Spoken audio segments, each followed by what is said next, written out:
Saya tegaskan kembali bahwa hal-hal di luar itu yang bersifat seremoni, upacara, merayakan ulang tahun ini, ulang tahun itu, hari ini, hari itu, kita tidak anggarkan. Perayaan sejarah, perayaan ulang tahun laksanakan secara sederhana di kantor, di ruangan.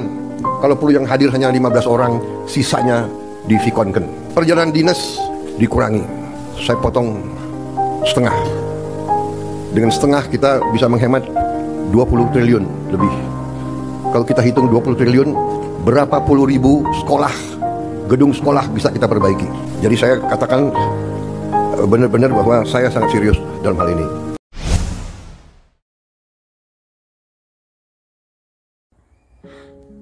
Halo teman-teman sekalian, kali ini kita mau bahas soal hemat anggaran. Jadi waktu sidang kabinet tanggal 22 Januari 2025, Pak Prabowo di istana itu menyampaikan kepada para menterinya untuk selalu atau senantiasa menghemat anggaran yang tidak perlu. Bahkan Pak Presiden itu sampai mengeluarkan Inpres nomor 1 tahun 2025 tentang efisiensi belanja negara dalam APBN ya. Jadi saat sidang kabinet, Pak Prabowo itu menyampaikan ucapan terima kasih juga kepada Menteri Keuangan Ibu Sri Mulyani yang berhasil membuat APBN menjadi hemat. Jadi Pak Prabowo itu memotong anggaran kementerian untuk kegiatan-kegiatan yang tidak penting atau tidak perlu ya, seperti perjalanan dinas itu dipotong sampai setengahnya. Terus kegiatan-kegiatan seremonial yang bersifat upacara itu juga ditiadakan, bahkan kalau perlu diadakan secara daring aja. Nah, itu dari hasil penghematan kegiatan-kegiatan tersebut, Pak Presiden itu mengklaim bahwa berhasil membuat APBN hemat sebanyak 20 triliun rupiah. Nah, sebenarnya kalau Pak Presiden mau ya, ada cara lain untuk menghemat APBN ya teman-teman. Sebelumnya saya setuju dengan apa yang disampaikan oleh Pak Presiden soal memotong anggaran yang tidak perlu ya, seperti perjalanan dinas, kemudian kegiatan-kegiatan seremonial. Itu bagus sekali. Memang kalau nggak perlu nggak usah dianggarkan ya. Jadi bisa menghemat anggaran belanja kita. Tapi sebenarnya kalau Pak Presiden berani ya, ada cara lain yang pasti juga Pak Presiden tahu ya, yaitu dengan memangkas jumlah menterinya. Kita tahu di kabinet merah putih sekarang ya, kabinetnya Pak Prabowo, itu total menterinya aja itu sampai 48 orang. Belum termasuk wakil menteri.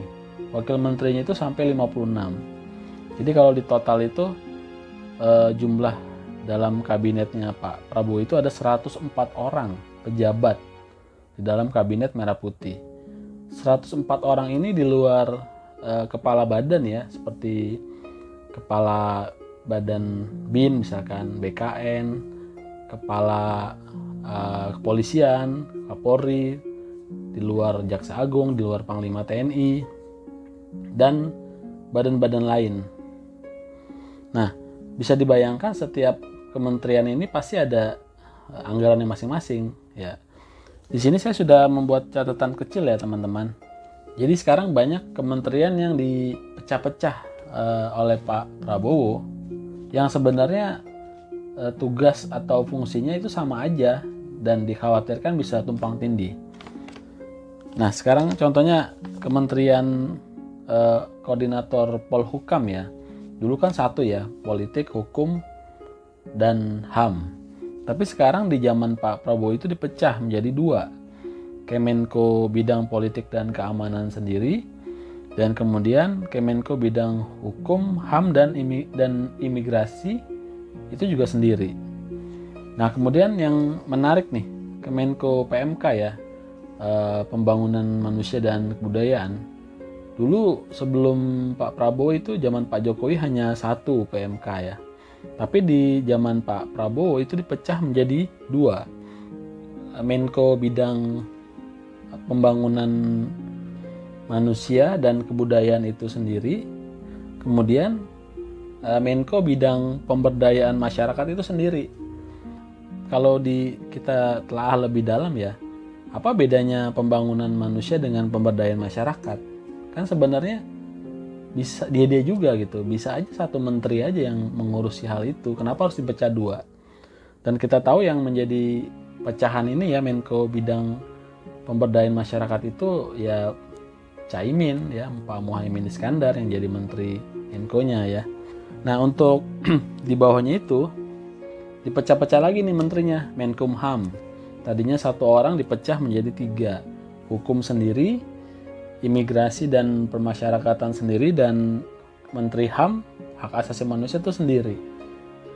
Kemudian Kementerian PUPR itu dipecah lagi jadi 2, PU sendiri, PR sendiri, perumahan rakyat sendiri. Kemudian Kementerian Pendidikan dan Kebudayaan juga pecah jadi 3. Jadi Menteri Pendidikan Dasar dan Menengah itu sendiri, Menteri Pendidikan Tinggi, Sains dan Teknologi sendiri, kemudian Menteri Kebudayaan sendiri. Ada lagi Kemenparekraf ya, tadinya Menteri Pariwisata dan Ekonomi Kreatif, itu pecah jadi 2. Pariwisata sendiri, Ekonomi Kreatif sendiri. Kemudian Kementerian Koperasi dan UMKM itu pecah jadi 2. Kementerian Koperasi sendiri, Kementerian UMKM juga sendiri. Setiap menteri ini ya adalah pejabat negara. Setiap dari mereka berhak atas tunjangan dan gaji ya teman-teman, dan juga operasional. Nah, kalau kita mengacu pada PP nomor 75 tahun 2000 ya, dan Kepres nomor 68 tahun 2001, itu setiap menteri berhak mendapatkan gaji plus tunjangan sebesar 18.648.000 per bulan. Dan kalau kita kali dengan jumlah menteri yang ada sekarang ya di zaman Pak Prabowo, ini saya hitung menterinya aja ya, nggak termasuk wakil menterinya ya. Jadi kalau Pak Prabowo punya menteri 48 orang, itu dikali 18.648.000, berarti negara harus mengeluarkan setiap bulannya 895.104.000. Nah, kemudian menteri itu juga berhak atas dana operasional. Dana operasional setiap menteri itu bisa beda-beda. Nilainya antara 100 sampai 150 juta per bulan. Coba kita pakai nilai yang paling kecil aja ya teman-teman. Kita ambil 100 juta lah. Jadi kalau ada 48 menterinya Pak Prabowo, berarti 48 dikali 100 juta, negara harus mengeluarkan lagi uang setiap bulannya 4,8 miliar. Nah, total gaji plus tunjangan dan juga dana operasional menteri ya, dengan nilai terkecil yang tadi kita ambil, itu negara harus mengeluarkan 5.695.104.000 rupiah per bulan. Kemudian ada lagi nih hak untuk menteri dan wakil menteri juga ya. Menteri termasuk wakil menteri, yaitu rumah dinas jabatan, rumah dinas menteri. Nah, untuk setiap menteri atau wakil menteri yang kementeriannya belum sanggup menyediakan rumah dinas, maka setiap dari mereka itu berhak atas tunjangan rumah dinas sebesar 35 juta per bulan. Nah, kita hitung lagi nih teman-teman. Kalau misalkan ada 104 orang menteri dan wakil menteri di kabinetnya Pak Prabowo, berarti kalau kita ambil setengahnya aja ya, setengahnya 52 orang, berarti 52 menteri dan termasuk wakil menteri yang misalkan mereka belum memiliki rumah dinas menteri ya, rumah jabatan, maka mereka berhak dapat tunjangan masing-masing dari mereka 35 juta per bulan. Dikali 52 orang itu berarti 1.820 juta rupiah. Jadi ditambah dengan operasional dan gaji mereka tadi ya, pemerintah itu sedikitnya harus mengeluarkan uang 7.515.104.000 rupiah per bulan.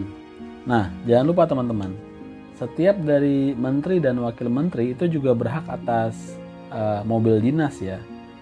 Jadi setiap menteri itu berhak mendapatkan minimal 2 mobil dinas dan wakil menteri itu 1 mobil dinas. Jadi kalau dikali dengan jumlah mereka, itu negara harus menyiapkan setidaknya untuk menteri saja 96 mobil dan untuk wakil menteri itu ada 56 mobil.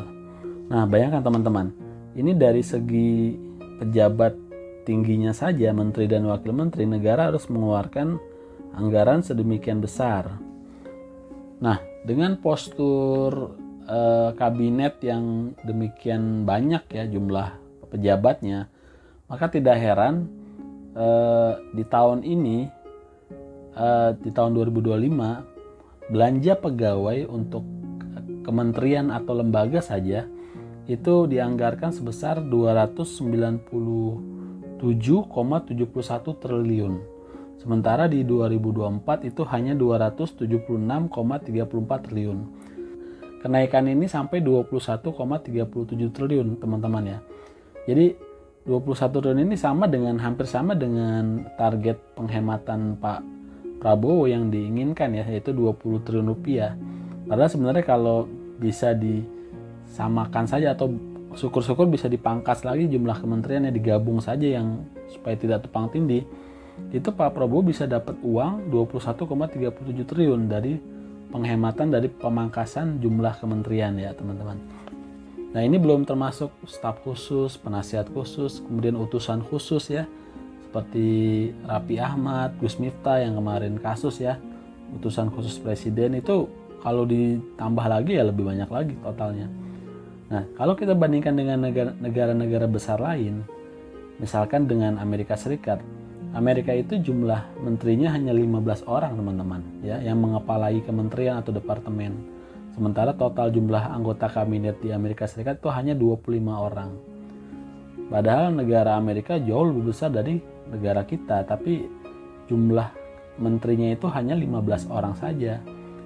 Nah, bicara soal menteri dengan jumlah menteri, memang di negara kita ini politiknya masih politik akomodatif. Kita ngerti kenapa Pak Prabowo menyediakan atau mempersiapkan jumlah kementerian sebegitu banyak. Ya memang sedikit banyak Pak Prabowo harus mengakomodir koalisinya ya yang begitu besar ya. Kemarin saat Pilpres 2024 banyak sekali partai-partai pengusung beliau dan beliau harus mau tidak mau memang harus mengakomodir sebagian dari mereka agar masuk ke dalam kabinet, ke dalam jajaran pemerintahan Pak Prabowo. Seharusnya ya selayaknya Pak Prabowo bisa meminimalisir jumlah menteri supaya tidak sebanyak sekarang. Karena kalau bisa memangkas jumlah menteri, berapa miliar yang bisa kita hemat ya teman-teman. Saya paham kenapa Pak Prabowo begitu ingin menghemat anggaran. Karena memang negara kita ini sedang butuh uang ya, sedang butuh uang banyak. Apalagi program unggulan dari Presiden Prabowo, makan bergizi gratis, itu setidaknya negara butuh 71 triliun rupiah untuk tahun 2025 ini ya, anggaran untuk Badan Gizi Nasional. Makanya penghematan dilakukan di sana-sini. Alangkah baiknya Pak Prabowo bisa memangkas jumlah menteri atau setidaknya wakil menteri lah. Karena saya pikir begini teman-teman, memangnya beberapa menteri itu butuh wakil menteri ya. Contohnya kayak Menteri Kebudayaan ya, Pak Fadlizon dengan wakil menterinya Giring Niji. Menteri Kebudayaan butuh ya wakil menteri. Memang kalau nggak ada wakil menteri nggak bisa jalan gitu. Kemudian Menteri Koperasi, butuh dengan wakil menteri koperasi gitu, harus ada wakil menterinya. Padahal sudah dipecah itu kan, dipecah biar fokus kan. Jadi kerjaannya nggak terlalu banyak. Tadinya kan Kementerian Koperasi dan UMKM, sekarang pisah sendiri-sendiri. UMKM ada wakil menteri, di koperasi ada wakil menteri. Emangnya kalau nggak ada wakil menterinya, menterinya nggak bisa kerja kan? Nggak juga kan? Kan ada sekjen, ada dirjen, ada PNS di bawahnya. Seharusnya wakil menteri ini bisa dipangkas gitu, dan kalau perlu menteri nggak usah ada wakil. Buat apa wakil kan? Kalau saya bilang buang-buang anggaran aja, bisa dipakai untuk yang hal-hal yang lebih bermanfaat yang lain gitu. Mungkin sebenarnya Pak Presiden ingin melakukan itu, tapi masih dilema dengan kebijakan politik untuk kedepannya agar supaya pemerintahan tetap stabil gitu ya teman-teman. Nah demikian teman-teman yang bisa kita bahas pada kesempatan kali ini. Sekali lagi saya hanya menyampaikan masukan ya kepada pemerintah, bukan berarti tidak setuju dengan penghematan di sana sini, tapi semoga ada jalan lebih baik lagi untuk penghematan anggaran APBN kita ke depannya. Demikian, terima kasih teman-teman.